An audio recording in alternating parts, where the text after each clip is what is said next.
de Abacuque, capítulo 3. Vamos finalizar esta série, que foram 6 mensagens, em Abacuque, capítulo 3.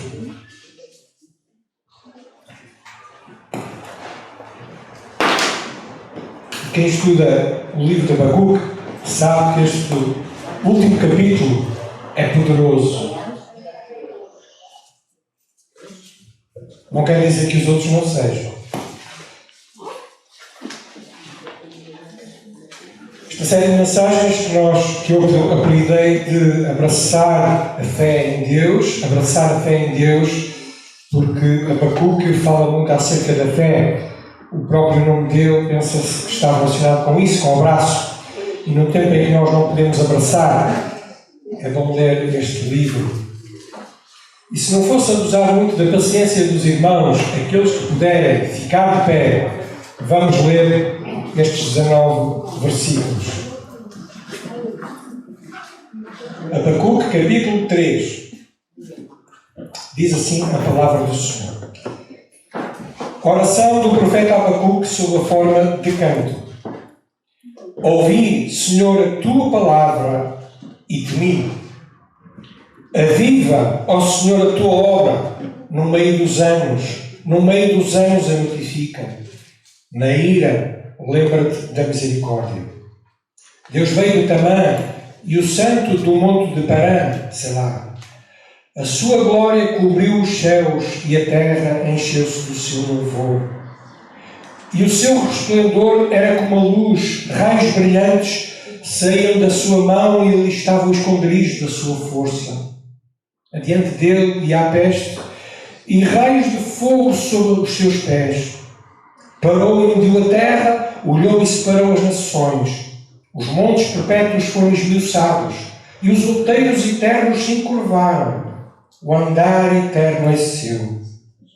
Vi as tendas de Cusã em aflição, as cortinas da terra de Midian tremiam. Acaso é contra os rios, Senhor, que tu estás irado? Contra os ribeiros foi a tua ira, e contra o mar foi o teu furor, para que andasses montado sobre os teus cavalos e sobre os teus carros de salvação? Descoberto se fez o teu arco, os juramentos feitos às tribos foram a tua palavra segura. Tu fendeste a terra com rios, os montes te viram e tremeram, a inundação das águas passou, deu o abismo a sua voz, levantou as tuas mãos ao alto. O sol e a lua pararam nas suas moradas, andaram à luz das tuas flechas, ao resplendor do relâmpago a tua lança. Com indignação marchaste pela terra, com ira trilhastes as nações. Tu saíste para salvamento do teu povo, para salvamento do teu ungido. Tu feriste a cabeça da terra do ímpio, descobrindo os fundamentos até ao pescoço. Sei lá. Tu abriste com os teus próprios cajados a cabeça dos seus guerreiros.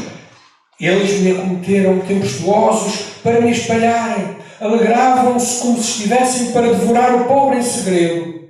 Tu, com os teus cavalos, marchaste pelo mar, pela massa de grandes águas. Ouvindo eu, o meu ventre se comoveu. À sua voz tremeram os meus lábios. Entrou a podridão nos meus ossos. Estremeci dentro de mim. Descanse eu no dia da angústia, quando ele vier contra o povo que nos destruirá. Porquanto, ainda que a figueira não floresça, nem haja fruto na vide, o produto da oliveira minta, e os campos não produzam mantimento, as ovelhas da malhada sejam arrebatadas, e nos corrais não haja vacas, todavia eu me alegrarei no Senhor, exultarei no Deus da minha salvação.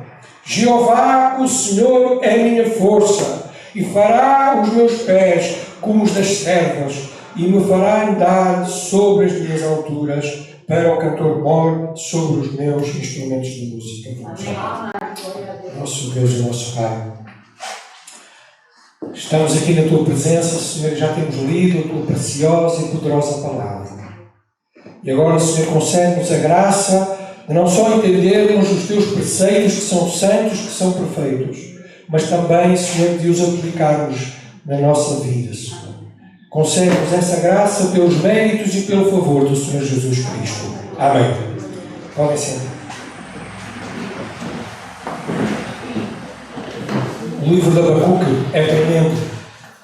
Ele não só nos ensina a entregarmos as nossas dúvidas, as nossas angústias, as nossas questões em oração ao Senhor, mas Ele também nos ensina a caminhar com fé. Ele nos ensina a perseverar neste caminho santo de Deus, não olhando nem para a esquerda nem para a direita. No meio das piores das crises, e Abacuque estava a atravessar isso, é possível caminhar com fé e confiança no Senhor. E este terceiro capítulo de Abacuque, ele é um cântico e ao mesmo tempo é uma oração. Podíamos dizer que é uma oração em forma de cântico. Acredita-se até, inclusive, que ele era cantado, este salmo, em Jerusalém, no templo. E há aqui alguma menção, a música, por exemplo, aparecem 3 vezes a palavra Selá. E esta palavra, Selá, pensa-se que poderia ser uma pausa musical, poderia ser uma pausa para reflexão, poderia ser também uma instrução ao povo e até aos cantores para algo litúrgico no culto. Ao certo, com certeza não se sabe, mas estes são mais ou menos as interpretações mais correntes. Mas o salmo, o capítulo termina com instruções para o cantor-mor. Então isto é mesmo um salmo. É também uma teofania. O que é uma teofania? Uma teofania é uma manifestação de Deus e dos seus propósitos. É Deus a revelar-se ao profeta e a cada um de nós. É Deus a mostrar-se. E isto é uma teofania. Martin Lloyd Jones disse que Abacuque só está interessado na glória de Deus e mais nada. Agora, neste capítulo, Abacuque só está interessado na glória de Deus e nada mais. Então, o versículo 2, ele começa por dizer: ouvi, Senhor, a tua palavra. O profeta ouviu a palavra do Senhor, o Senhor já tem falado com ele no capítulo 1 e no capítulo 2, e o Senhor, ao falar com ele, diz aqui que ele, ouvindo o Senhor, ele teme. Ele fica com muito medo. Ele temeu muito. E o versículo 16 acrescenta que ele tremeu por todos os lados. Ele tremeu na boca, nos ossos, nos joelhos, ele tremeu no coração, no interior, ele tremeu tudo. Vemos aqui que realmente ele tremeu. Ele teve muito, muito medo. E no versículo 16 ele também, em prantos, diz: ouvindo eu, o meu ventre se comoveu. Ele sentiu uma convulsão interior da parte do Senhor. Todo o seu interior estremeceu. E ele, em prantos, tem a noção de quem Deus é. O portentoso Deus, revelado neste capítulo. E também tem a noção clara de quem ele próprio é. A sua podridão, a sua maldade. E, irmãos, deixem-me dizer, muito mais importante do que entender porque é que o mal e a maldade existem, que é uma das grandes temáticas deste livro que nós temos vindo a pregar, porque é que existe o mal. Mais importante do que entender porque é que existe o mal, importa nós percebermos a nossa própria maldade. E esta é uma revelação que vem deste livro também do profeta Abacuque. E mais importante só do que entender e perceber a nossa grande maldade, a nossa podridão interior, o nosso pecado, importa reconhecê-lo, importa confessá-lo e permitir que Deus transforme e mude a nossa vida. E vemos aqui que quando o profeta ouviu Deus falar, ele estremeceu, ele temeu, mas não ficou mesmo. E é assim com a palavra de Deus hoje. E Deus continua a falar. Amém? Amém. Amém. Com a sua palavra. O grande meio que Deus usa para falar à gente, ao povo, a cada um de nós, é a sua palavra, é a Bíblia. E quando nós ouvimos a Bíblia falar, quando Deus fala pela sua Escritura, pela sua palavra, nós ficamos transformados, nunca mais ficamos os mesmos. Deus mexe connosco. E Deus fala, e Deus continua a falar. Precisamos dar ouvidos à voz, à palavra do Senhor, não só esta tarde, mas todos os dias da nossa vida. O versículo 2 diz não só que o profeta ouviu e temeu, mas ele também diz: aviva, ó Senhor, a tua obra no meio dos anos. Versículo 2: aviva, ó Senhor, aviva, ó Senhor, a tua obra no meio dos anos. Aqui avivar é um pedido de preservação de vida. Ele estava consciente de que a destruição viria, muitas vidas iam ser destruídas, outras levadas, mas aqui há um pedido de Deus: cuida da minha vida, não permites que eles me matem. É o que quer dizer aqui este versículo. Mas também fala aqui de renovação espiritual, de avivamento. E se há coisa muitas vezes mal entendida e mal compreendida, mesmo até dentro da igreja, é o avivamento. Avivamento às vezes é conotado com milagres, com sinais, com dons, mas avivamento é muito mais do que isso, é muito mais do que campanhas, é muito mais do que emocionalismo, é muito mais do que essas coisas exteriores que muitas vezes nós valorizamos. Avivamento está relacionado com 4 coisas que eu gostava de destacar agora, rapidamente. Avivamento está relacionado, em primeiro lugar, com um quadro de maldade, perversidade e de pecado que parece reinar na sociedade. E não só na sociedade. Há frieza espiritual. E no meio dessa frieza espiritual, Deus move-se e vai se manifestar em poder e em glória. Costuma-se dizer que quando a árvore está mais seca, mais depressa ela arde. Não é? E então, no meio desta frieza, no meio desta sequidão espiritual, e a história mostra isso, Deus manifesta-se em poder e glória. O avivamento, em segundo lugar, vem também de Deus, e é um retorno à centralidade da palavra de Deus. Todos os avivamentos levaram o povo à palavra de Deus, à Bíblia. E esta centralidade é enfatizada por Hernandes Dias Lopes, que diz: precisamos do avivamento que coloca a Igreja nos trilhos da sã doutrina e a desperte para viver piedosamente, ou seja, de uma forma santa. Avivamento leva-nos à palavra de Deus. Avivamento centra-se nas Escrituras. E avivamento também espalha a palavra do Senhor. Terceiro, Deus é quem envia o avivamento espiritual quando Ele vê quebrantamento, arrependimento e confissão de pecados. É Deus que, pela sua misericórdia, quando vê o povo a se humilhar, a orar, a buscar a sua face, não é? A bater no peito, Ele próprio, e a confessar os seus pecados, é aí que Deus manda o avivamento à sua igreja. Povo arrogante não tem avivamento. Mas o avivamento espiritual que vem do alto, que vem de Deus, é o avivamento para um povo humilhado, de joelhos, em oração. Quarto, avivamento tem resultados, tem frutos, e normalmente são 2. O primeiro é que a glória de Deus é manifesta a todos. Deus, pela sua glória, é manifesto na sua glória, e toda a gente vê a glória de Deus no meio do povo. E não só isso, há muitas almas salvas, muitas pessoas arrependidas. É também fruto, é resultado dos avivamentos históricos que nós vemos na história da Igreja, e não só na história do povo de Israel, o povo realmente a se voltar para Deus, a deixar os seus vãos caminhos e a se voltar para o Senhor, o Criador. Hernandes Dias Lopes acrescenta que o avivamento está focado em Deus e não no homem. Está focado na glória de Deus e não nos direitos do homem, na salvação dos povos e não na prosperidade deles. Então o avivamento desperta a Igreja para a oração, para a santidade e para o serviço.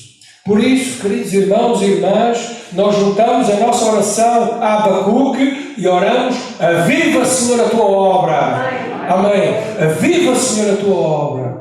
Que um poderoso avivamento do céu, não produzido nem fabricado pelo homem, mas vindo do Senhor, possa chegar nos nossos dias a esta terra e sacudir os povos, sacudir as gentes, a começar em mim. Irmãos, avançando no versículo 3 de Abacuque, nós vemos aqui a ira do Senhor. Na parte final do versículo 2 já víamos: na ira lembra-te da misericórdia. E no versículo 8 também, no versículo 12, 3 vezes pelo menos é mencionada aqui a ira do Senhor. Mas e perante esta ira do Senhor, porque nós não nos esqueçamos que a ira do Senhor foi manifesta por causa do pecado do povo, não é? O Império Babilónico estava a invadir Judá, porquê? Por causa do pecado de Judá.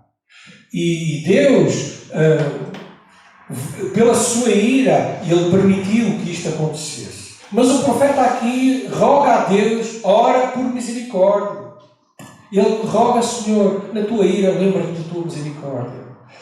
E nós lembramos também aquela passagem muito conhecida em Lamentações, Jeremias 3, 22, que diz: as misericórdias do Senhor são a causa de não sermos consumidos, porque as suas misericórdias não têm fim, são novas cada manhã, grande é a tua fidelidade. As misericórdias do Senhor são a causa de nós não sermos consumidos. É por causa da sua misericórdia que nós estamos aqui. É por causa da sua misericórdia que nós fomos salvos. É por causa da sua misericórdia que muitos de nós ainda não morremos. É por causa da sua misericórdia que nós podemos glorificar a Deus. Mas esta ira do Senhor é manifesta também. E diz aqui até que ela é manifesta em pestes, diz o versículo 5. Muitas pestes, adiante dele e há peste, e raios de fogo sobre os seus pés.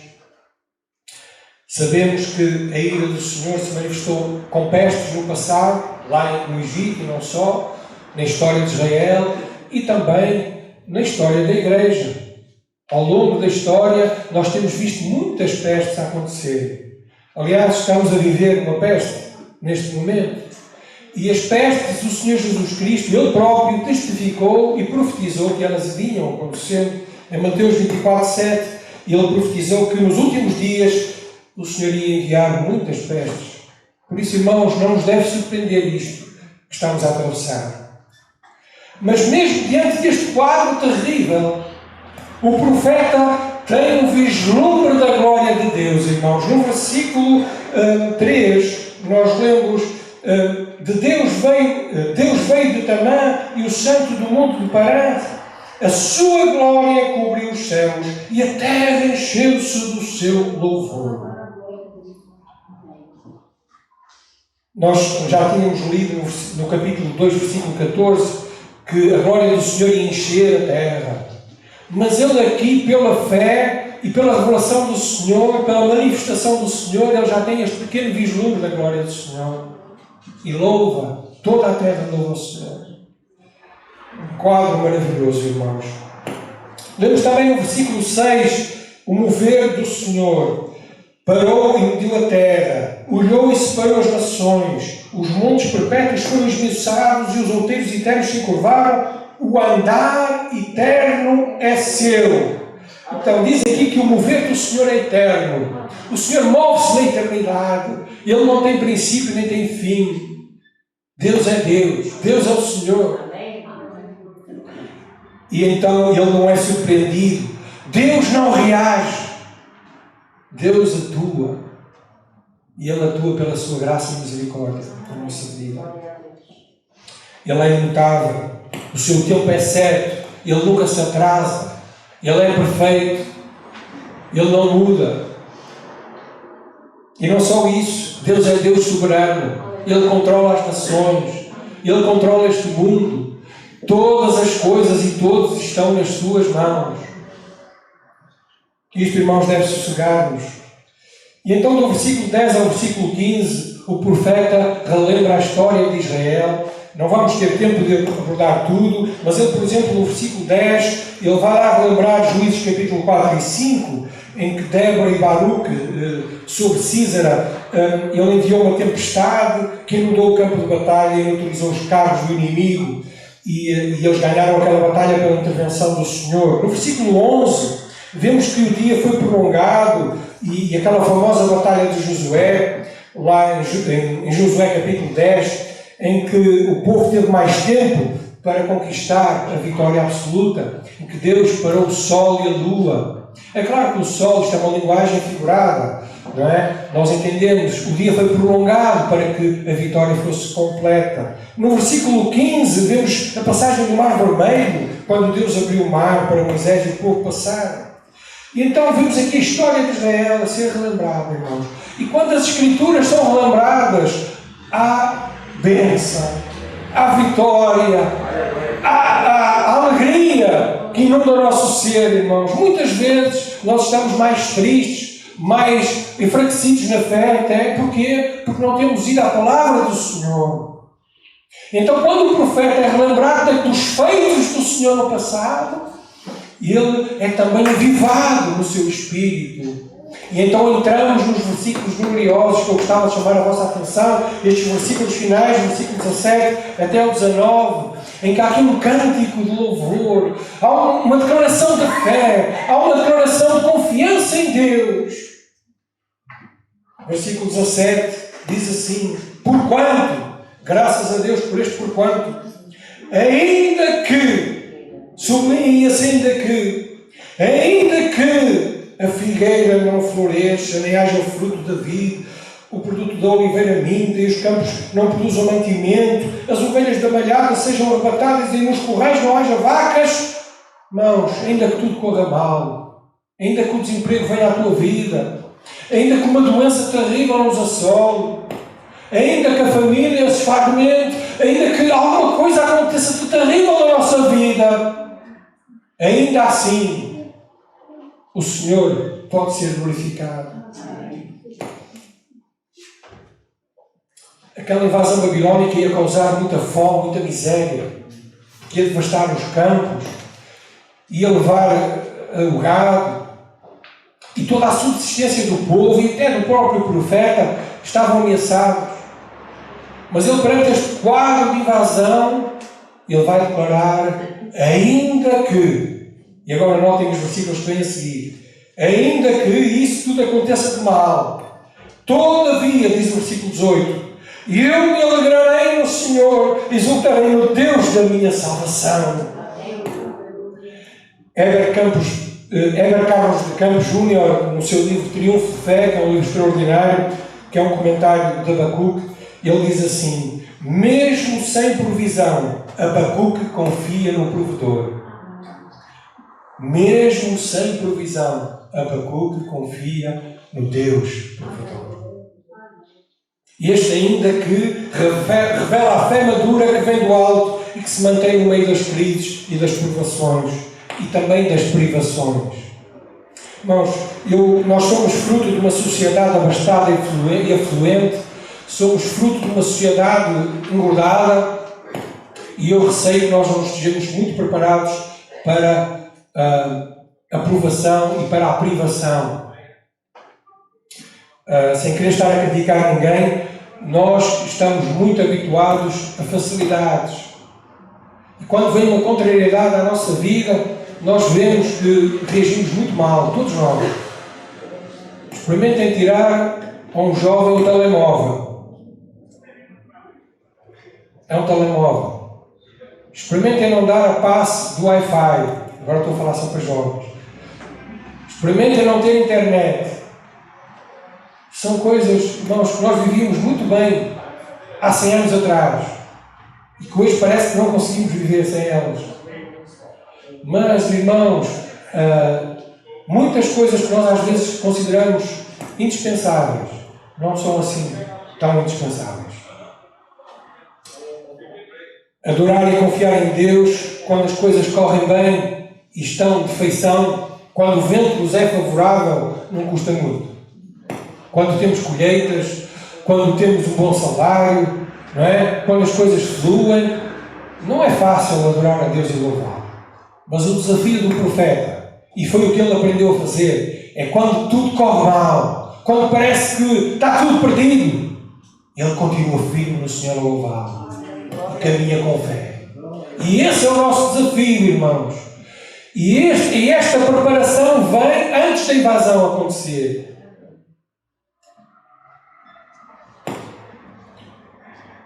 No meio das aflições desta vida, seja na doença, no desemprego, nos conflitos, na solidão, quando tudo parece ruir, agarremos-nos ao Senhor. Diz o versículo 18: todavia me alegrarei no Senhor. Reparem que o profeta começou com dúvidas no capítulo 1 e ele está a terminar com fé. No capítulo 2 ele disse que o justo viverá pela fé. Mas no capítulo 3 ele é o justo que está a viver pela fé. Irmãos, é muito diferente. Nós ouvimos falar dos santos do passado que viviam com fé. Como é que nós estamos a viver hoje? Uma coisa bem distinta é nós conhecermos Deus intelectualmente, conhecermos as Escrituras de forma mental apenas. E outra coisa muito diferente é nós estarmos a viver essas coisas e andarmos por fé. A questão não é negar o mal, não é negar a maldade, não é negar as doenças, não é negar que o mal vem também à nossa casa, porque ele vem, porque neste mundo nós teremos aflições, contentes com elas, mas a grande questão, mais do que meter a cabeça na areia perante o mal e a maldade, é nós confiarmos no Senhor sempre. Confiarmos no Senhor sempre. Afinal de contas, a fé bíblica madura é aceitar a vontade de Deus, independentemente das circunstâncias. Era o que cantávamos há bocado, não é? Não olhar às circunstâncias. Jó 13,15 diz: ainda que ele me mate, nele esperarei. Esta é a fé madura. Os 3 amigos de Daniel, que não se curvaram à estátua de ouro de Nabucodonosor, foram parar à fornalha ardente, mas quando estavam perante Nabucodonosor, ele disse: o nosso Deus pode livrar-nos da fornalha. Mas mesmo assim, mesmo que não nos livre, nós não nos curvaremos à estátua. Esta é a fé madura. Paulo e Silas cantavam lá na prisão e Deus libertou-os. Mas Tiago, com a mesma fé, certamente cantava, mas ele foi morto. A fé era a mesma. Irmãos, por vezes Deus livra-nos, outras vezes não nos livra. Pedro disse que a nossa fé precisa ser provada para que ela cresça, seja refinada e louvada no final. 1 Pedro 1, de 5 a 9. Deus nem sempre muda as nossas circunstâncias, mas pode mudar e transformar a nossa mentalidade e a nossa maneira de ver as coisas. E isso é que é viver pela fé. Todavia, diz o profeta, versículo 18, eu me alegrarei no Senhor. Eu me alegro no Senhor. Eu me alegro. O livro começa com o peso do profeta, com uma grande carga em cima dos ombros, e termina com a alegria e a força do Senhor Jeová. Começa no mais alto, no mais profundo vale da dúvida e termina na mais alta das montanhas da fé. Glória ao seu nome. Como é que nós vamos terminar a nossa jornada? Mais importante do que começar bem é terminar bem. G. Campbell Morgan, o grande servo de Deus do passado, disse assim: a nossa alegria é proporcional à nossa confiança e a nossa confiança é proporcional ao nosso conhecimento de Deus. Eu vou repetir: a nossa alegria é proporcional à nossa confiança. A nossa confiança é proporcional ao nosso conhecimento de Deus. Nós podemos confiar em Deus porque Ele já tem operado no passado. Nós conhecemos quem Deus é. Deus foi fiel com os santos no passado e Ele é fiel com os santos do presente. Nós podemos confiar em Deus porque Ele é Senhor soberano e está no controle de todas as coisas. O profeta declarou que Jeová, o Senhor, era a sua força. Versículo 19. Jeová, o Senhor, é a minha força e fará os meus pés como os das servas e me fará andar sobre as minhas alturas. Certamente que estas palavras inspiraram Neemias mais tarde, quando eles retornaram para reconstruir o muro e antes o templo, e ele disse: não vos entristeçais, porque a alegria do Senhor é a vossa força. A alegria do Senhor é a nossa força. Porque o Senhor está contigo. Tu tens força, tu tens alegria. Então o que é que nós aprendemos com Abacuque, no término desta mensagem? Aprendemos com Abacuque que é melhor subir à nossa torre de vigia para orar e ouvir Deus do que reclamar e querer perceber tudo. É melhor subir à torre de vigia, como o Abacuque fez, orar, vigiar, esperar em Deus, do que querer entender todas as coisas. É melhor caminhar por fé do que por vista. Não olhe as circunstâncias, não. Lembram-se desse corinho? Olhe o seu amor. Devemos também aprender com o Abacuque que alegrarmos no Deus da nossa salvação, independentemente do que nos possa suceder. Venha o que vier, diz o versículo 18, todavia eu me alegrarei no Senhor, exultarei no Deus da minha salvação. Será que Jesus Cristo é o teu Salvador? Hoje é o dia em que tu, certamente, se não tens Jesus no teu coração, te podes entregar a Ele e dizer: Deus é o Deus da minha salvação. Entrega-te a Ele e Ele tudo fará. Que Deus nos abençoe.